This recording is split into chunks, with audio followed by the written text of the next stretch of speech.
Welcome to the Gay Buddhist Forum, where teachers from all schools of Buddhism offer their perspectives on the Dharma and its application in modern times, especially for LGBTQI audiences. These talks are offered freely to the world and made possible by appreciative listeners. If you would like to support our efforts to share the Dharma with underserved audiences, please visit gaybuddhist.org. There you can donate, find a list of upcoming speakers, or enjoy many hundreds of these recorded talks dating back to 1996. Welcome back. Today I have the good fortune of introducing someone who's been here before and has come back to join us. Our speaker's name is J.D. Doyle. J.D.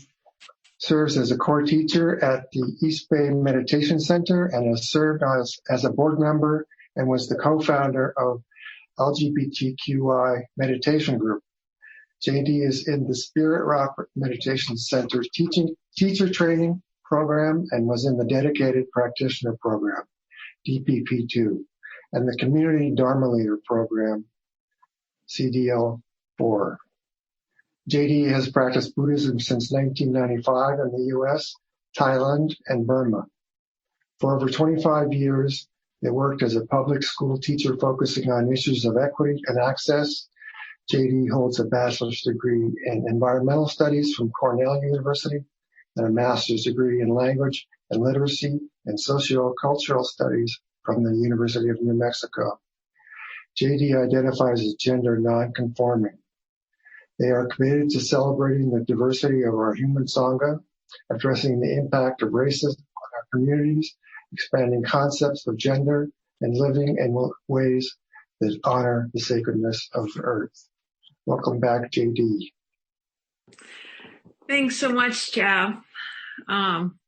That was the extensive, long bio of me. And I'm so used to everybody introducing themselves at GBF. It's like, I want you all to, maybe you can all unmute yourself and just say hello to give ourselves a flavor of the being in the same space, even though we all are here energetically. I know we'll just be a cacophony of sound, but just somehow do that thing where you're waving and saying hi. Hello. Hi there.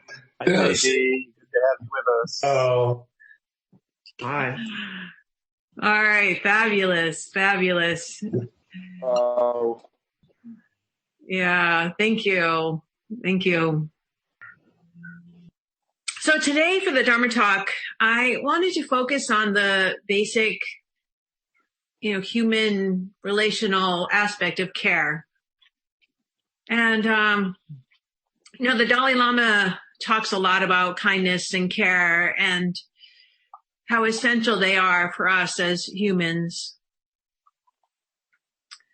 And I wanted to focus on care because it's so rooted in our humanness, our human bodies. And to take this time just to pause, to focus on this aspect of care, care of our own bodies, care of the bodies of other, the body of our community, the sense of the body of the earth.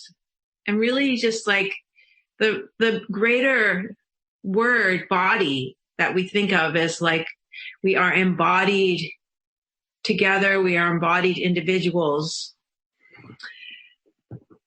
And I bring this idea of the body to mind because I know so many of you have practiced for, years and decades, and that this is the foundation of our practice, the body, the breath, and that the Dharma and our connection to the body and the breath is just so vital all the time for me, and particularly right now, as I'm trying to comprehend the current circumstances of our world. And I know I'm going to offer today from my perspective, and that my view is one of many, and that you all, have perspectives and differences, and that's part of the vitality of our world. And yet I do know that the Dharma has supported individuals and communities to overcome suffering for over 2,500 years. So the practices of the Dharma can bring us so much at this time. And remember that the Dharma is something that we each experience, and at the same time, it's bigger than each of us individually. It's greater than all of us. And then it holds each of us, and it holds the complexities of the whole of existence. We could call it like the body of the world, the body of all beings. And I want to start talking about care by sharing a short story from Ocean Vuong, who's a poet, author, and this is from the interview that he had on Being with Krista Tippett, so many of you may have heard it. And he said, "My family is traditionally Buddhist, but they were also illiterate, and so the extent of their Buddhism was rooted in rituals and care. And so every day before school, my mother would get me to the altar and we would start to name the roll call, the people in our family, and try to bless them and think about them and tend to them and to ourselves. And so spirituality began with care rooted in physical bodies. It didn't extend beyond the household. There was no mythical presence to it. It was almost like this abracadabra that we did before we stepped out of the house into the rest of the world, and thereby the rest of America." I just love how he phrases, I mean, he's such a brilliant writer, but just even in this way of coming together and bringing the attention to care in the family, care of ourselves, and just the care and the idea that this line, spirituality began with care rooted in physical bodies. And how that even before you leave your home, you root yourself in your ancestors, in your family, in the lineages. And so I know, he was a gay man, and so it's very likely that everything for him in his home wasn't safe. And so even acknowledging the lack of safety that many of us have in our homes, that's rootedness in the physical body and rooting in care. And I also kind of want to talk about this sense of before you step out into, as he says, into America, like just coming home to ourselves. And then giving ourselves this tenderness and care and this pause of coming home before we step out into the greater world. And sometimes when we're taking care, we are able to access our bodies. And sometimes because of histories of trauma, or challenges or obstacles, the body is not as accessible. And so part of the aspect of the body that we use in the practice in the first foundation of mindfulness is the breath. And so I know during this time of the pandemic, the access to the breath has been really impacted for many people. One of my housemates got very sick, and I was so aware of the preciousness of the breath, as she struggled with breathing. And I know for many of us in the gay community, being in this pandemic has brought so deeply and so close to our hearts the other pandemics that we've experienced, the HIV and AIDS crisis and other experiences, illness in our communities. And then those of you who sat with people who are dying, to know that the breath in the body, that the preciousness. So when we think about this aspect of the foundations of mindfulness and this one of looking at the physical body and the breath, so often we can just become mechanical about it, and we can sit down and connect to the breath and think, oh, good, I'm calming. But to really look at this preciousness of the spirituality of being connected to the care of the physical body, and that care and tenderness of being with another person through those tender moments.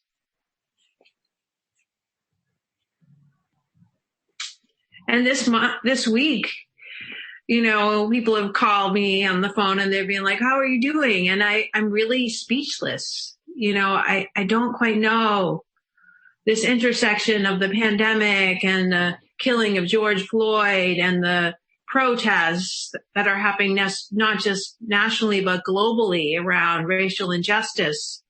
And I'm kind of like, I'm not sure how I'm doing, but I guess I'm okay because I'm breathing. Like I'm breathing.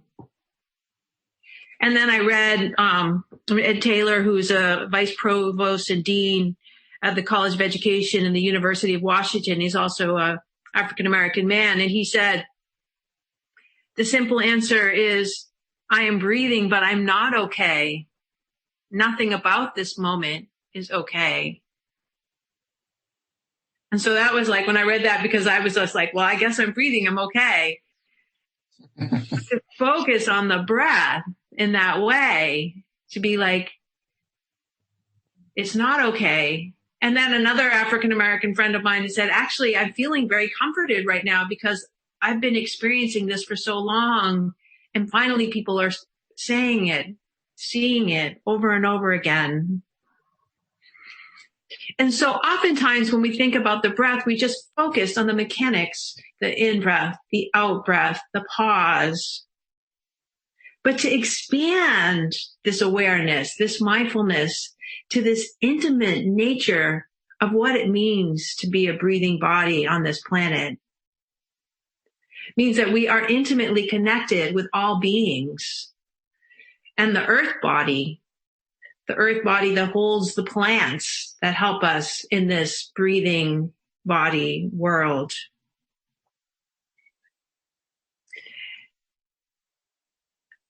And then the moment just under 2 weeks ago, and I'm sure that most of you have seen some parts of the footage of George Floyd, another Black man saying, I can't breathe. So it was really stark to me to think about, well, how here I am in this mindfulness of breathing practice, watching the in-breath and the out-breath. And the Buddha in the Four Foundations invites us to be mindful internally and mindful externally. So I'm watching, even though I want to turn away because it's so horrific, I stay because I'm trying to develop the stamina to be with the pain in my communities. And then I'm thinking about breath as practice, breath as life, breath as loving awareness. And this breath is the living and dying force. And so many others who have said the same thing that he said, I can't breathe.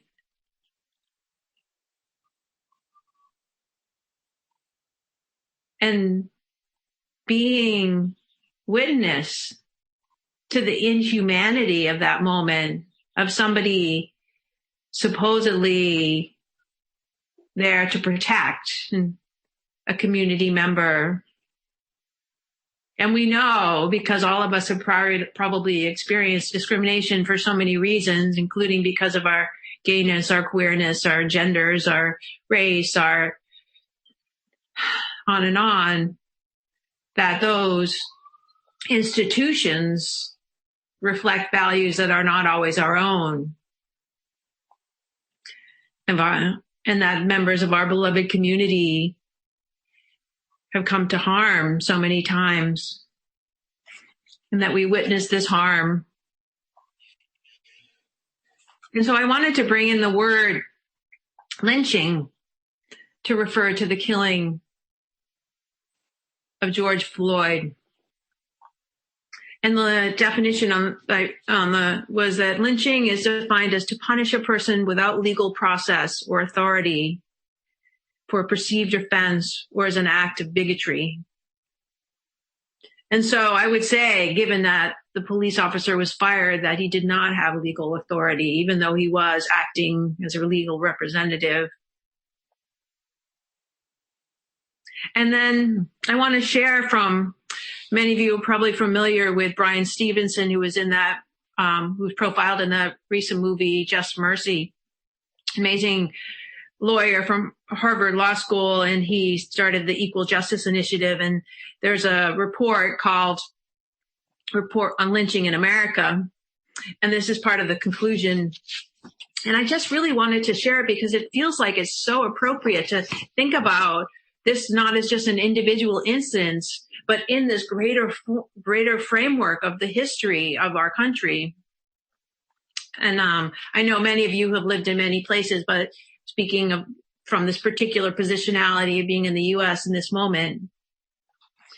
And so this is from the Equal Justice Initiative, and says, lynching in America was a form of terrorism that has contributed to a legacy of racial inequality that our nation must address more directly and concretely than we have to date. This was published in 2017. The trauma and anguish that lynching and racial violence created in this country continues to haunt us and to contaminate race relations in our criminal justice system in too many places across this country. Important work can and must be done to speak truthfully about this difficult history so that recovery and reconciliation can be achieved.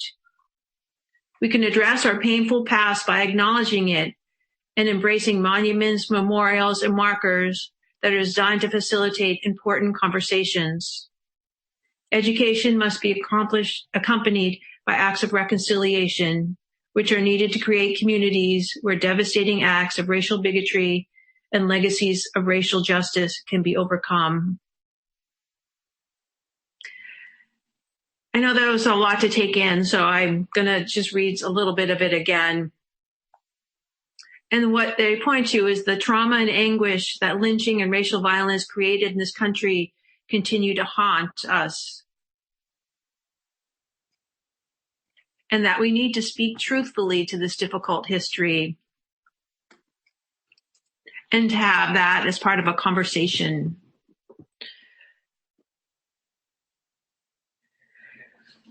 And so this legacy of racial hatred, has lived in our bodies and in our breath. It is said by researchers who are looking at epigenetics and somatic embodiment of trauma that trauma lives in our bodies for about 14 generations. And that, to me, conceptualizes a whole different understanding of this body from just like a form that is matter and space, this whole sense of this trauma body that we hold from the legacies of who we are in this country. And in this report that I was just reading the conclusion of, they reported that there were over 4,000 lynchings in the U.S. in the period after slavery was abolished from 1877 to 1950. So after slavery, then there's over 4,000 in that period of 75 years. That's about one every week.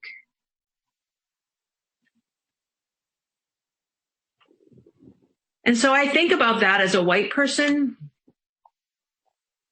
because I've seen those photos of people viewing some of the lynchings as if it was a spectacle, because it is a spectacle, but how harming it is for us, for me as a white person, to have to desensitize myself to another's humanity to live. And that experience of othering and commodification of humanity that then comes back to us in our own commodification. But one of the experiences of this most recent killing that happened with George Floyd's lynching is that the crowds who watched George Floyd and then us watching it globally have been moved in different ways. Our hearts have been moved, and there hasn't been silence. There's been so many people who've been moved to connect and to speak out and not necessarily knowing how to do it. And here we have been sheltering in place for months, and this impact to connect with the humanity, not with this dehumanized harm that happened, but the humanity has moved to us to reach out in so many different ways. I saw the protest that happened in Golden Gate Bridge yesterday, and that was really powerful. And I don't know why the protests on the bridges have been so powerful, but I just think it's like that, seeing the humanity, like there's been Portland and other places where people have been gathering. And the sense of like valuing ourselves and each other so much that we don't want this to be overlooked. And so moving into this space of non-harming, which is also one of the underlying tenets of our Buddhist practice. And so even as we train in non-harming, these seeds and these roots of harm, you know, if we think about the forces of greed, the forces of hatred, the forces of ignorance, the forces of delusion that kind of run through each one of us individually, that run through our societies, our cultures, our families, structurally and systematically. And so if we look at harm on those levels, there's just such a profound urgency that I feel right now. It's like, how do I deal with the harm that I unknowingly perpetuate? How do I deal with this harm that I've been schooled in, that the society has trained me in, towards greed? We look, for example, just at wealth and where is wealth held in this country. I may think that I'm not a greedy person, but then if I look at the wealth distribution, I think, wow, those are forces of greed that has put the wealth in communities that are predominantly white. And then particularly the lowest Black communities have the least amount of wealth in the United States. And then if we think about the contribution of the wealth in the United States and the labor of Black bodies, what does that mean for me in this age? And so these are all questions that I continue to ask myself as part of my practice, and really uprooting these roots of greed, these roots of hatred, the roots of ignorance. And because sometimes they are so hard to see, I also at the same time am practicing the antidotes. So the antidote to greed is generosity. Where can I be generous? Where can I be generous in my community? Where can I be generous with my heart, my resources, my time? The antidote to hatred is compassion or love or kindness or care, that deep care. And so to me, part of this one right here has been a real need for me to become intimate with my own emotional landscape.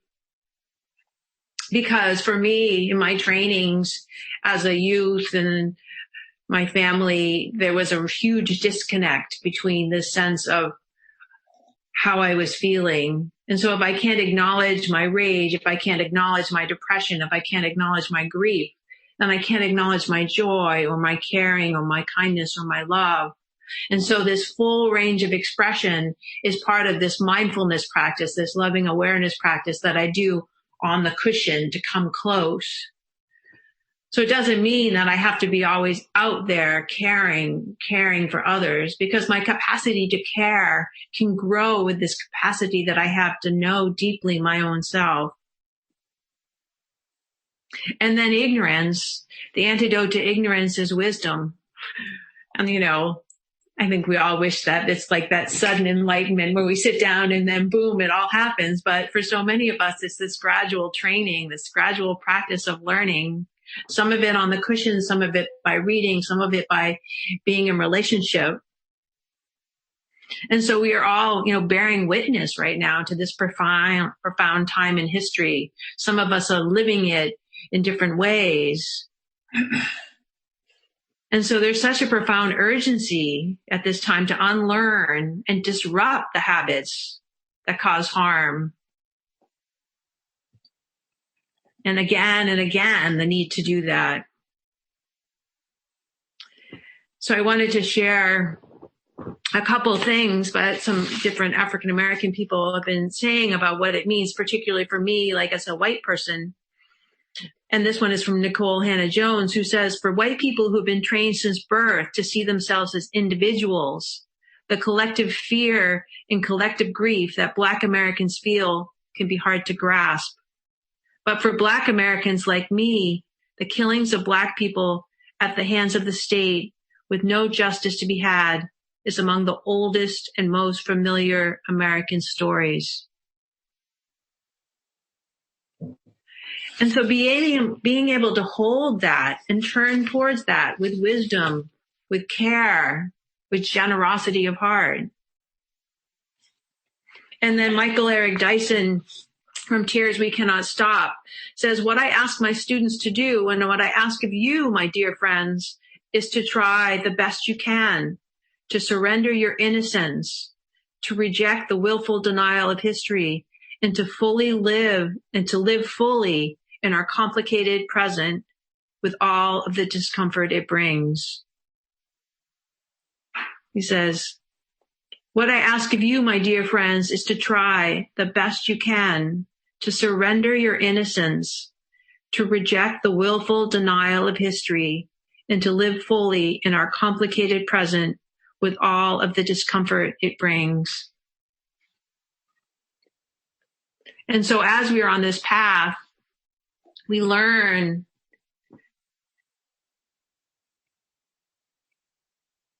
to create some stamina to know that discomfort will arise. You know, when we look at the second foundation of mindfulness, we look at that there's pleasant and unpleasant and neutral, you know, these events that happen like waves, unpleasant, pleasant, neutral. And so often we get hooked on that pleasant and we think that's where our practice is successful. Oh, now I got it. Now it's good.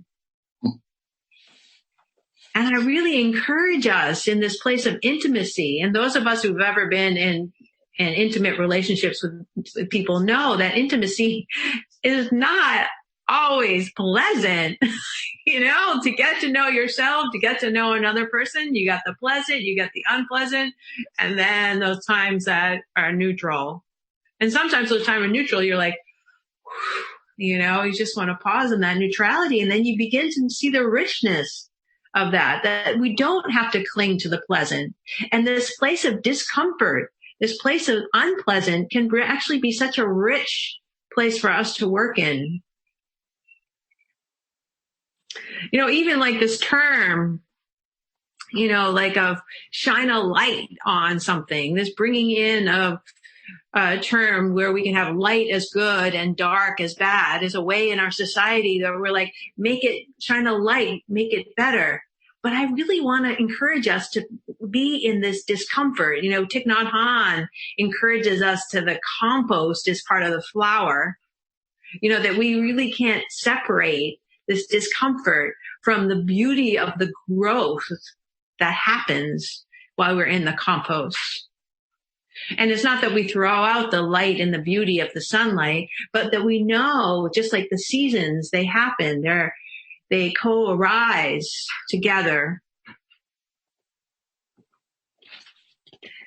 And so as we're on this practice, we have to experience this discomfort. And for so many of us, the discomfort is associated with trauma. And so part of the process of coming close to our own self is to bear witness to our own traumas that we've experienced. Kazu Haga, who is a trainer in the Martin Luther King nonviolence tradition and lives here in Oakland, says, I've talked to too many people who share that the traumas they carry were only re-triggered and made worse by the violence they witnessed. When we say that we're committed to nonviolence, we're not only saying that we want to stop the violence over there that those people are committing. We also try to work on the ways we ourselves perpetuate harm as a result of our own unhealed traumas. We are working to heal our own selves as much as anyone we perceive as our enemies. We are working to change how we relate to each other in our own communities as much as we are working to change any policy. So this commitment to non-harming is a commitment to coming close to ourselves, not to overlook our own traumas that we have, but to bring them in, to realize the beauty of our experience, even if it doesn't look pretty. And to really acknowledge that when we point the fingers over there, we can also look here, because the process of the cycles of shame and blame can only take us so far. And I do know there's a place for us to look at accountability. And those of you who are in the protests during the 80s will remember the chants where we pointed at the police officers and we were like, shame, shame, shame, because of their treatment. And it's really important that we talk about accountability and that we talk about how we deserve to be treated.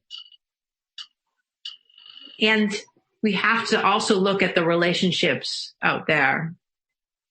And so it doesn't all have to happen at the same time. So I don't want to negate that necessity for disruption, the necessity for pointing out, the necessity for accountability, and how each of us have different capacities in that manner.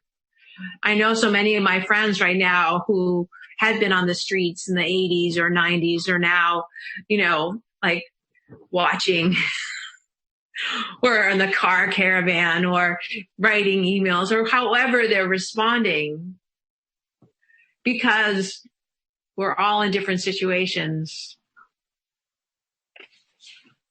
So I just want to close by sharing this quote from another white person who's an educator and white racial justice educator. And she says, "This is our work and is not abstract, to learn to be with versus over, to learn to become soft in the presence of emotion rather than to harden, to train in coming closer when we want to back away, to learn to speak rather than hide, to learn to hold space for the full humanity of the person across from us, even while we refuse to hold space for their bigotry, to be present in love."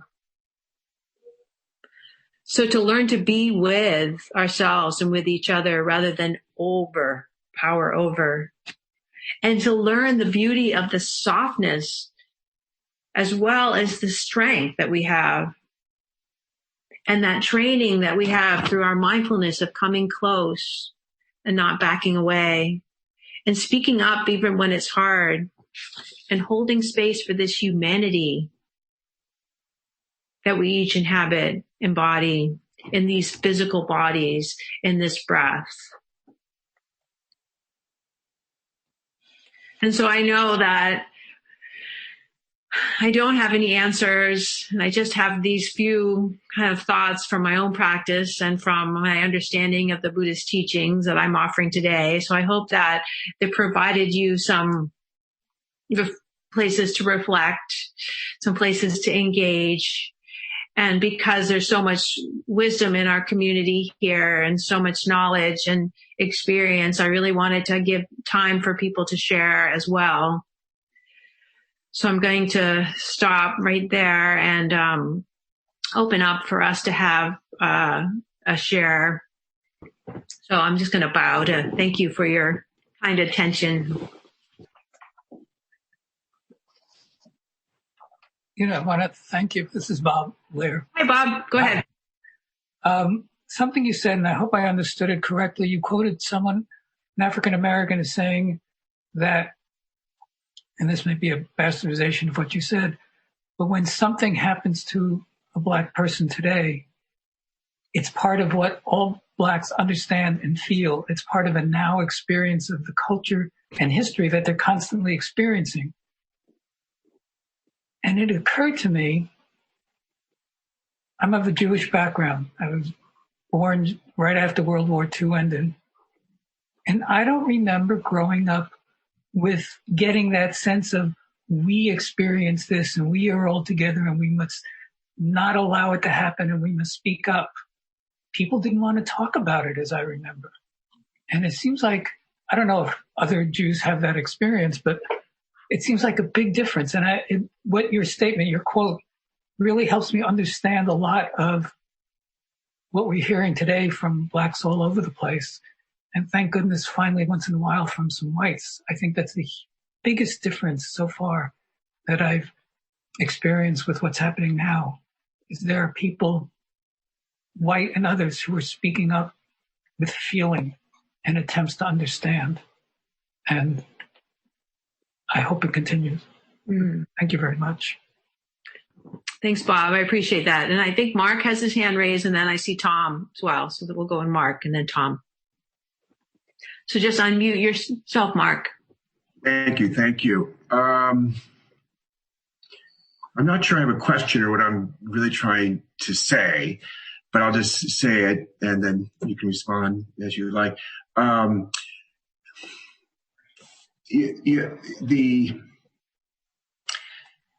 So Gay Buddhist Fellowship, I think I can characterize this correctly, was founded on the notion that there wasn't sort of a safe place for queer people to come together, to see themselves reflected back, and to have a place where they can be fully expressed within their practice.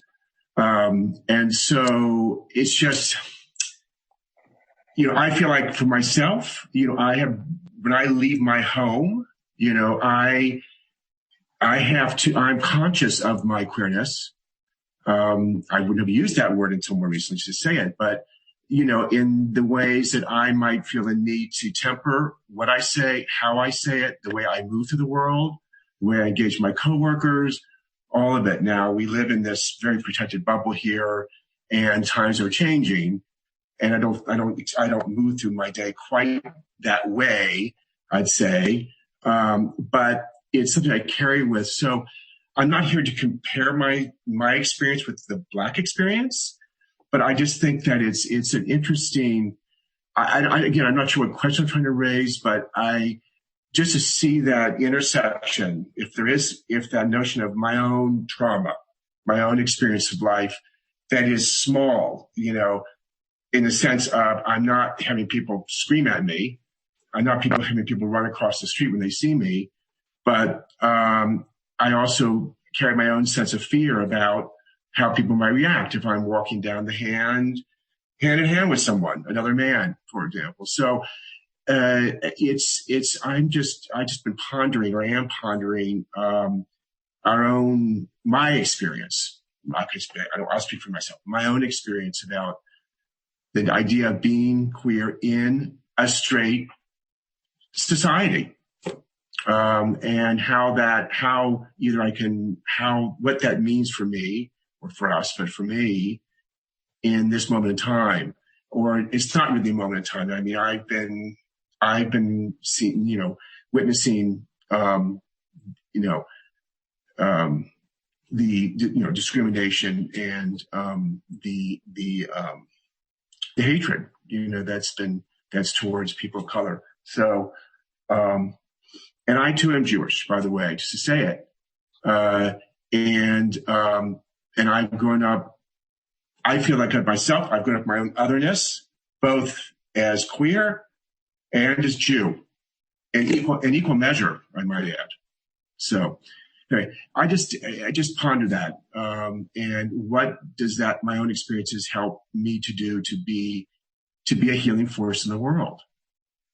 And I was, like so many of us, I'll just say quickly that I was absolutely, like so many in the country, I was just witnessing the murder of somebody like that in real time, shook me. It was like a stab in my heart. It shook me to the core.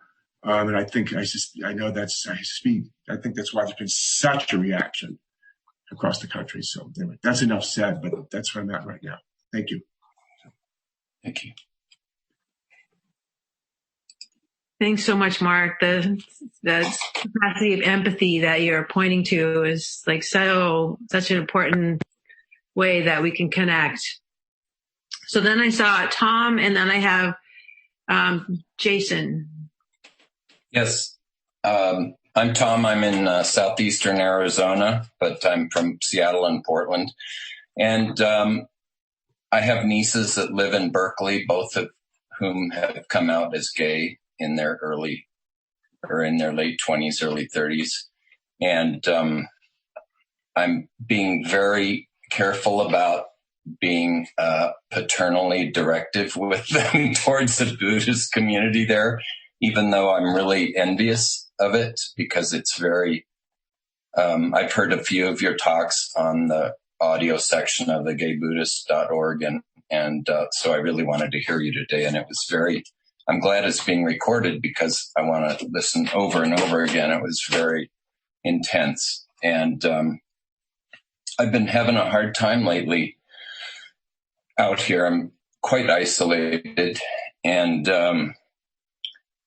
I think part of the violence of the George Floyd murder was, and I woke up in the middle of the night last night, and I had I've been reliving this, the video that brave young gal took of his very violent death. And it has occurred to me that maybe why we are having such a strong reaction this time, other than the past,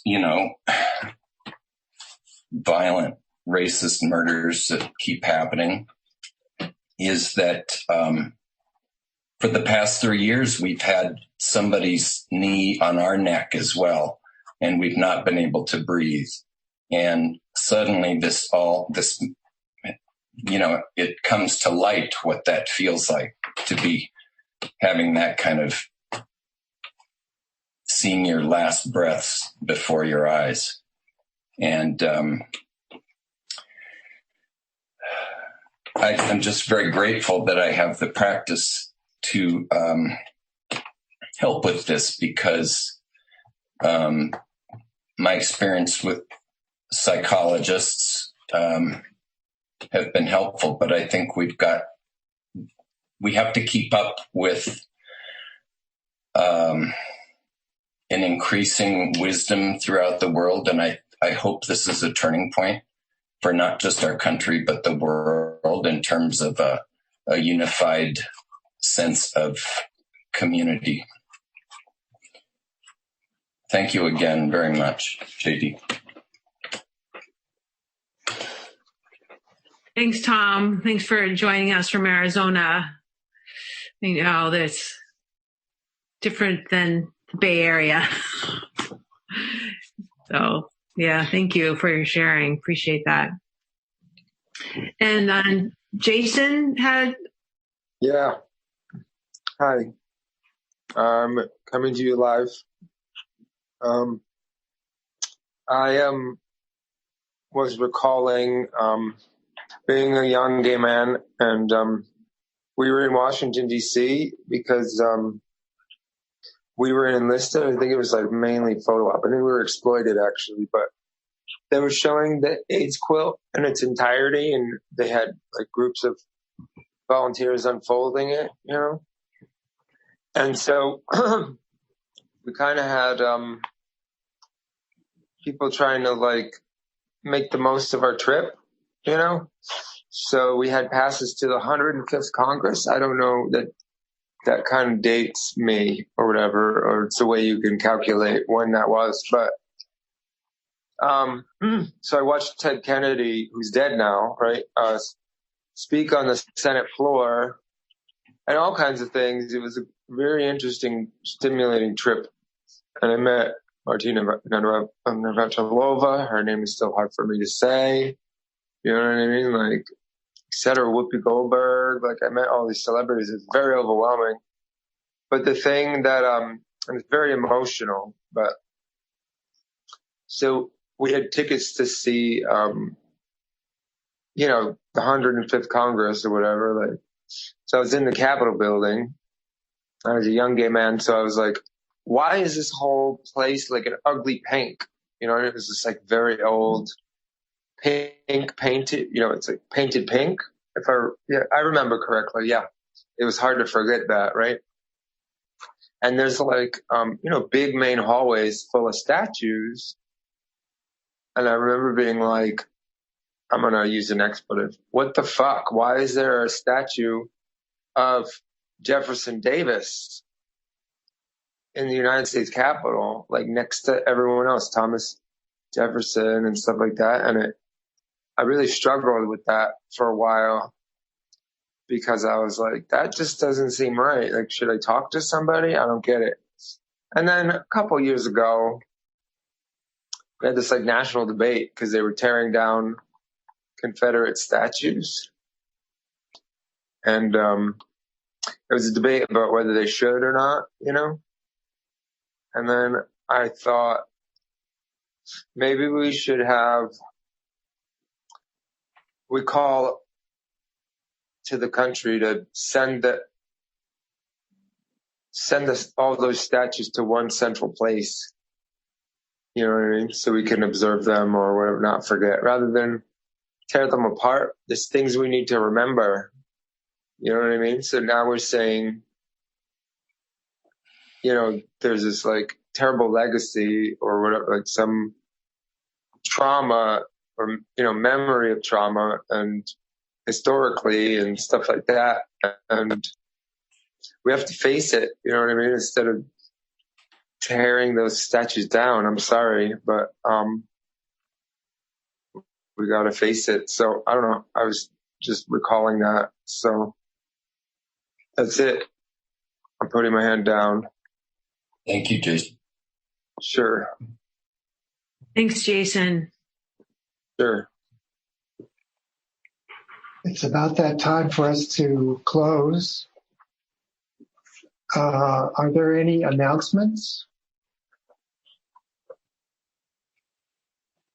There's no announcements. Can I make a quick comment about the talk? Yes. Great. I just wanted to share in regards to the idea of care. I want to just consider the caution around words. And in regards to, at the beginning, you talked about how this person did a ritualization with his mother every morning. And then when you talked about lynching, for me, the definition just made me really angry because I was like, that doesn't require words. It's a act. It's an act. It's of hatred. It's a ritualized act of hatred. And I feel like we can get so caught up in all the naming of all the different terms. And we like to intellectualize it. We like to name it all. And I just feel that there comes a point where I feel like I'm going to be very gay here and bring up My Fair Lady. And she talks about at the end, she has this great song that she says, words, words, words, I'm so sick of words.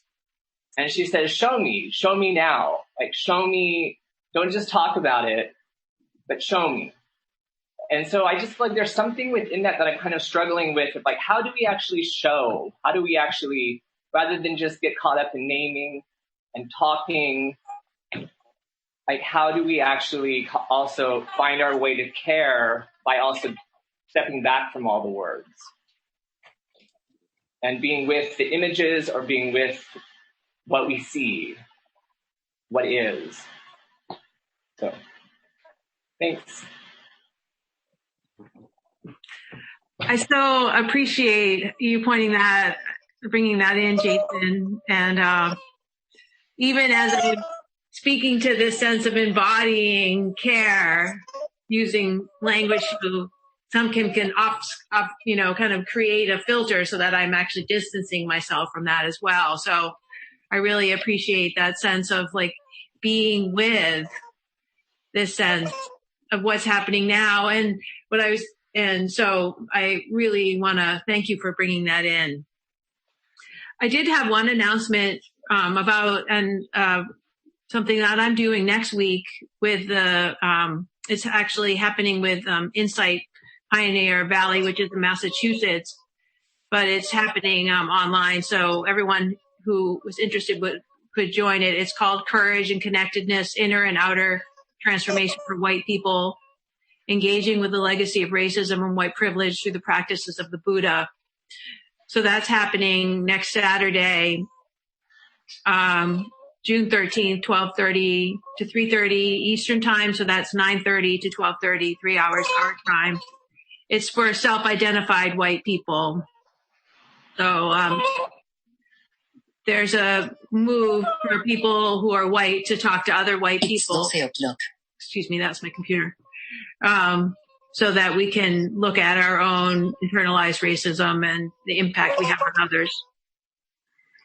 So that's happening next Saturday, and Insight Pioneer Valley is the place. And then you could also find that on my website at heartmindteaching.com. Jeff, did you have anything else you wanted to add? Because I know we're at noon. Yes. Donna is the Pali word for generosity giving. And we do ask that if you're able to make donate to GBF to help us cover our overhead so that we can keep operating. You can visit our website at buddhist.org and go to the donation page. I just put it in the chat window. And the other announcement I have is that Wednesday nights we have from 7:30 to 9 another Zoom meeting. It's like this meeting, but an open discussion. You're welcome to come for the first half an hour and join us for the meditation, or stay for the discussion, or both. So, and I'd like to thank our teacher again before we close with merit, or judge, offering of merit. And I want to offer special merit to the Black and brown people who have been oppressed and suffered unjust violence and discrimination, and to all beings, of course. By the power and truth of this practice, may all beings have happiness and the causes of happiness.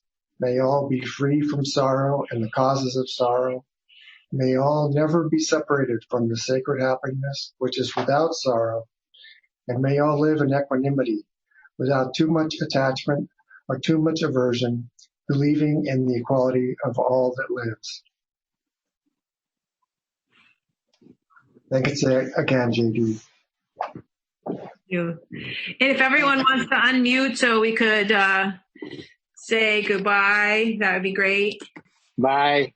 Bye. Thank you. Bye. JD, thank you, JD. Bye. JD. Thank you. Bye. Bye, everyone. Thank you, JD. Thank you. Thank you. Thanks. Thanks, Jeff. Most welcome. Bye, everybody. Bye. Bye. Be well, stay well. Do our best. Bye. Thank you for listening to the Gay Buddhist Forum. If you would like to hear several new talks per month and be notified of upcoming speakers so you can participate live, please subscribe to this podcast, like us on Facebook, and join our mailing list by visiting gaybuddhist.org.